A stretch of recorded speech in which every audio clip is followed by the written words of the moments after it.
বাংলাদেশ জাতীয়তাবাদী যুবদল বড়ঘুপ ইউনিয়ন শাখার উদ্যোগে ৪ নং ওয়ার্ডে কর্মী সভা ও ইফতার মাহফিল অনুষ্ঠিত হয়েছে। সোমবার ইউনিয়ন যুবদলের আহ্বায়ক হুসাইন কাইয়ুম বশরের সভাপতিত্বে ইফতার মাহফিলে প্রধান অতিথির বক্তব্য রাখেন কক্সবাজার জেলা বিএনপির সিনিয়র সহসভাপতি এটিএম নুরুল বশর চৌধুরী। আওয়ামী লীগ গণতন্ত্রকে বিশ্বাস করে না, আওয়ামী লীগ জনগণকে বিশ্বাস করে না। তারা বাকশাল কায়েম করেছিল, জনগণের উপর আস্থা ছিল না বিদায়।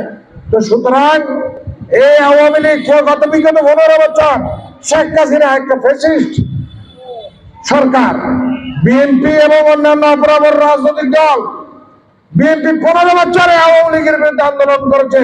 দেশনেত্রী বেগম খালেদা জিয়ার নেতৃত্বে আমাদের নেতা তারেক রহমান লন্ডন থেকে এই ফ্যাসিস্ট সরকার, ভোট ডাকাত সরকার, এই জালিম সরকারের বিরুদ্ধে বিএনপি, যুবদল, ছাত্রদল, শ্রমিক দল, স্বেচ্ছাসেবকদের নিয়ে, জনগণকে নিয়ে এই অন্যায়ের বিরুদ্ধে প্রতিবাদ করেছে, ঠিক কিনা?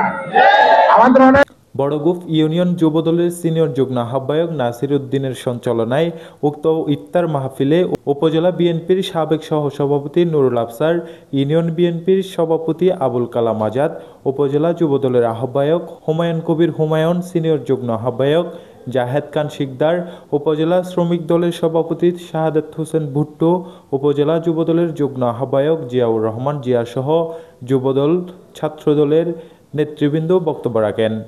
এ সময় বড়ঘুপ ইউনিয়ন বিএনপি, যুবদল, ছাত্রদল, শ্রমিক দল, স্বেচ্ছাসেবক দলের শত শত নেতাকর্মী উপস্থিত ছিলেন। News desk, TTN, Cox's Bazar.